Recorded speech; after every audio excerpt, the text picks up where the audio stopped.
नमस्कार, ये सीधी तस्वीरें आप कैथल के आरकेएम पैलेस से देख रहे हैं, जहां पर हरियाणा के उप मुख्यमंत्री दुष्यंत चौटाला पहुंचे हैं और कार्यकर्ताओं को अभी संबोधन करेंगे। ताऊ की 109वीं जयंती पर जो संबोधन करने के लिए कैथल के आरकेएम पैलेस में पहुंचे हैं, और सीधा सुनवाते हैं आपको हरियाणा के उप मुख्यमंत्री दुष्यंत सिंह चौटाला क्या कुछ कह रहे हैं। कैथल की पावन धरा पर हमारे बीच जननायक जनता पार्टी के राष्ट्रीय अध्यक्ष डॉक्टर जय सिंह चौटाला जी, प्रदेश के अध्यक्ष सरदार निशांत सिंह जी,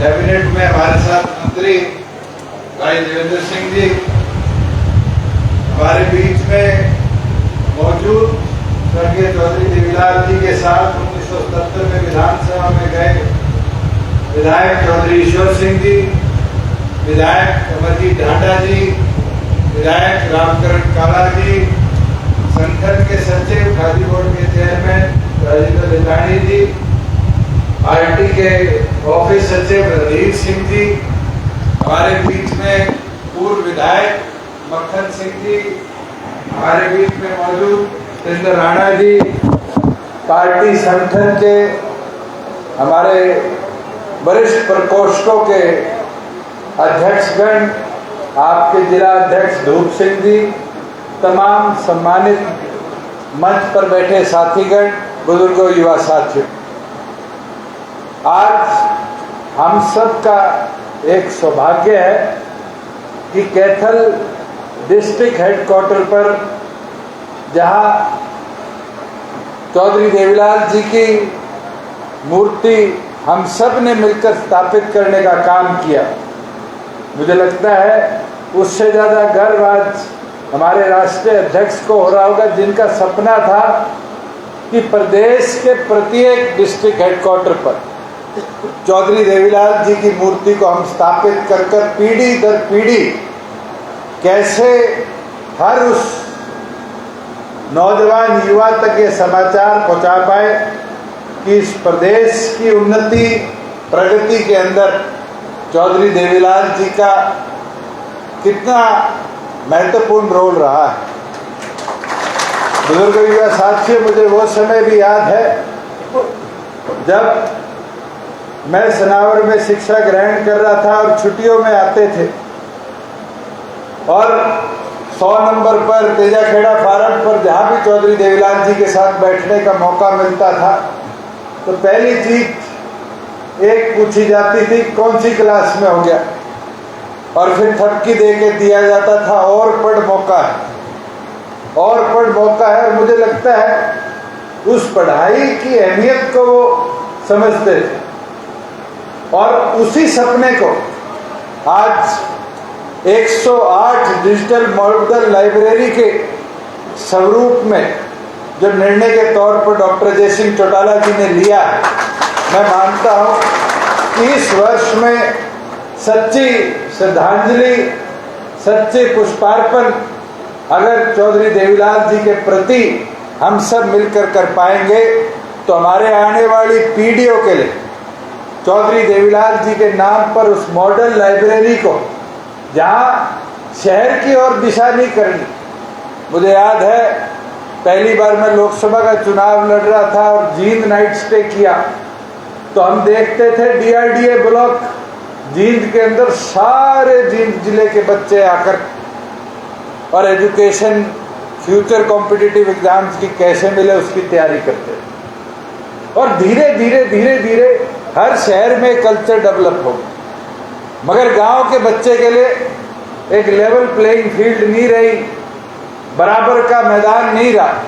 और आज आप सोच कर देखो, जैसे चौधरी ईश्वर सिंह जी कह रहे थे चीका, अगर चीका के कोने से कोई कैथल शहर में आकर पढ़ाई करेगा, कम से कम 1 घंटा बस में आना, 1 घंटा बस में जाना, 2 घंटे उस बच्चे के हर रोज सफर में निकले। मुझे आज सुबह सुबह किसी ने चौधरी देवीलाल जी के अलग अलग भाषणों की कॉपी भेजी, उसमें एक भाषण में चौधरी देवीलाल जी ने कभी कहा था कि असली भारत गांव में बसता है। और आज भी उठाकर देखो, हमारी 70% आबादी आज भी ग्रामीण क्षेत्र में बसी हुई है। बुजुर्गों, युवा साथियों, आज उस ग्रामीण क्षेत्र के उत्थान के लिए हमें सबको मिलकर काम करना है। और मैं तो आपसे भी आग्रह करता हूँ, ये संकल्प लो। पार्टी तो उस स्थापना को, उस लाइब्रेरी को मुख्य तौर पर 9 दिसंबर तक पूरी तौर पर आदेश अनुसार पूरा करने का कार्य करेगी, मगर ये तो आप लोग भी उठाकर अपने लिए एक टारगेट ले सकते हो कि मेरे गांव को शिक्षित समृद्ध बनाना है। वो इंफ्रास्ट्रक्चर मैं भी गांव वालों के सामाजिक तौर पर इकट्ठा कर बनाने का काम करूं। और मैं विश्वास दिला देता हूं, अगर कॉम्पिटिटिव एग्जाम की हम किताबें भी गांव में पहुंचाने लग गए तो आप देखना फिर कैसे शिक्षा में नहीं IAS हो, IPS हो, केंद्र की नौकरियां हो, प्रदेश की नौकरियां हो, दूसरे प्रदेशों की नौकरियां हो, हमारे बच्चे उसको पूरी तरह ग्रहण कर पाएंगे। और मुझे तो पिछले दिनों चौधरी ईश्वर सिंह जी के गांव में जाने का मौका मिला, वो दिन भी याद है। इनने अपने खुद की पारिवारिक जो जमीन इनके हिस्से आई उसको भी मेरे से लड़कर कि ग्रांट आप दो, मैं डॉक्टर अंबेडकर भवन और लाइब्रेरी का निर्माण करूंगा। ये सोच, आज शिक्षा का महत्व ये जानते हैं और इस उम्र में भी आज सर तीसरी मास्टर्स की डिग्री ले रहे हैं। मेरा और इनका मुकाबला चलता रहता है, इनका पेपर होता है हफ्ते 2 हफ्ते में, मेरा पेपर होता है। मगर शिक्षा के लिए आज देखो कोई उम्र नहीं। मैं यहाँ कितने साथी ऐसे बैठे हैं जिनको एक्टिव पॉलिटिक्स में तो पिछले 10-11 वर्षों से मैं देख रहा हूँ, मगर चौधरी देवीलाल जी की उंगली पकड़कर उनने अपना राजनीतिक जीवन शुरू किया कार्यकर्ता के तौर पर। और उनने देखा कि उस संस्था ने, स्वर्गीय चौधरी देवीलाल जी ने अपने जीवन में कैसे कैसे कदम उठाए और आज उसका फल हम खा रहे। जैसे बात रखी गई थी काम के बदले अनाज। साथियों, झज्जर में बाढ़ आई थी, बांधने के लिए मजदूर नहीं थे। लोगों को प्रोत्साहित किया चौधरी देवीलाल ने कि आओ मिट्टी गेरो, और मिट्टी गेरने के बाद जब शाम को घर जाओगे बांध बनाकर तो जाते हुए हम बदले में अनाज देने का काम करेंगे। और आज उसी योजना को पूरे देश में हम लागू होता देख रहे। और उस योजना का नाम बदल कर क्या हो गया, मनरेगा हो। साथियों, आज जच्चा बच्चा योजना उठा लो। जच्चा बच्चा योजना के अंदर परिवर्तन कुछ नहीं आया, सिर्फ उस योजना के अंदर एक शब्द बदल गया, अंग्रेजी का शब्द इस्तेमाल हो गया और उसको अब कहा गया कि अब maternity leave, CCL child care leave ये दी जाएंगी। साथियों, चौधरी देवीलाल जी ने बुढ़ापा पेंशन की शुरुआत करी। अभी मैंने पिछले दिनों आंकड़े मंगाए और कैसे कैसे हरियाणा के अंदर बुढ़ापा पेंशन बनी और कैसे कैसे बड़ी उसको पड़ रहा। वो फैसला लेना कोई आसान फैसला नहीं था। आज सरकार बुढ़ापा पेंशन का 1 रुपया बढ़ाती है तो उसका लगभग प्रदेश के अंदर जो खर्चा है वो 1 रुपये बढ़ाने का कई करोड़ रुपए आता है। और फिर भी चौधरी देवीलाल के उस निर्णय का फल हर बुजुर्ग का मान सम्मान रहे। हमारी सरकार ने इसको 2500 किया है और आने वाले दिनों में इसको और बढ़ाने का काम आपकी सरकार करेगी। बुजुर्गों, युवा साथियों, मैं तो एक चीज जरूर बोलना चाहूँगा। पिछले 3 वर्षों के अंदर डॉक्टर साहब के आदेश अनुसार संगठन के जितने चुनावी वादे थे हमने अधिकतम पूरा करने का कार्य किया, या आज उनको पाइपलाइन में डाला है कि अगले 1-1.5 वर्ष के अंदर पूरा होने का काम होगा।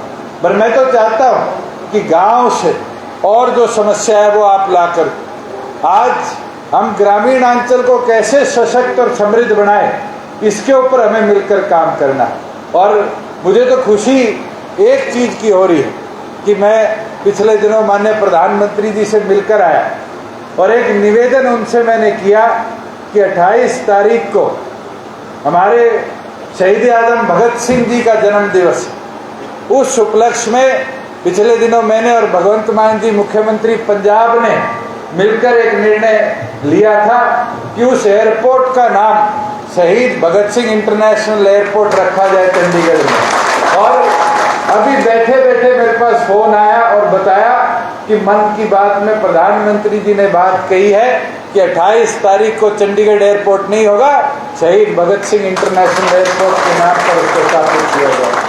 ये बहुत जरूरी है। उन महापुरुषों के योगदान को हम भूल नहीं सकते।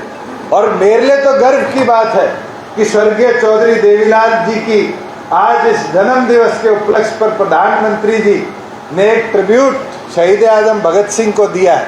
सौभाग्य इसलिए है कि हम सब जानते हैं कि जब शहीद आजम भगत सिंह को अंग्रेजी हुकूमत पकड़ रही थी और सनाट परेड थी, तो उस समय जो सबसे युवा जवान वहाँ खड़ा हुआ था उसका नाम स्वर्गीय चौधरी देवीलाल जी। आज इसको कोइंसिडेंस मान लो, सौभाग्य मान लो कि चौधरी देवीलाल के जन्म दिवस के उपलक्ष्य पर शहीद आजम भगत सिंह को भी एक इतनी बड़ी श्रद्धांजलि देने का निर्णय हमारी सरकार ने लिया है। मैं तो आपसे विनती प्रार्थना यही करूँगा कि आज ये संकल्प लेकर जाओ कि यहाँ से जब घर जाए तो जो भी व्यक्ति मिले उसको चौधरी देवीलाल जी को याद करवाने का काम करे कि हम पीढ़ी दर पीढ़ी उनके करे कार्यों को हमारी पुश्तों तक, आने वाली पीढ़ियों तक भी इसी तरह याद करवाते रहे, उसके गुणगान कराते रहे। मैं तो इसके साथ आप सब आज यहाँ चौधरी देवीलाल की प्रतिमा को स्थापित करने के लिए पहुँचे। मौसम ने अंगड़ाई बहुत ली और पिछले 2 दिन के अंदर तो जिस तरह से बारिश हुई है, बाजरे के अंदर भी, हमारे गन्ने के अंदर भी, सूरजमुखी के अंदर भी और तो और जीरी के अंदर भी नुकसान हुआ है। ये वादा हमारा है और मैंने पहले दिन कहा था कि अनाज के एक एक दाने की खरीद कर उसका पैसा भी किसान में खाते में देने का काम करेंगे। और अगर कोई नुकसान हुआ होगा तो गिरदावरी अभी ख़त्म हुई है, स्पेशल गिरदावरी कराकर उसका भी भरपाई पूरी किसान को करवाने का काम करेंगे। पूर्ण आपका मैं आभार प्रकट करता हूँ और यही विनती करता हूँ कि आज चौधरी देवीलाल जी के जन्म दिवस के 108 साल पूरे होने पर और 109वीं जयंती के इस उपलक्ष्य में हम सब ये संकल्प लें कि उनके विचारों को मजबूती से आगे ले जाने का काम करें और उसके साथ साथ चौधरी देवीलाल जी के विचार अनुसार जननायक जनता पार्टी को और मजबूत करके डॉक्टर अजय सिंह चौटाला जी की ताकत को और बढ़ाने का काम करें। आपका बहुत बहुत धन्यवाद।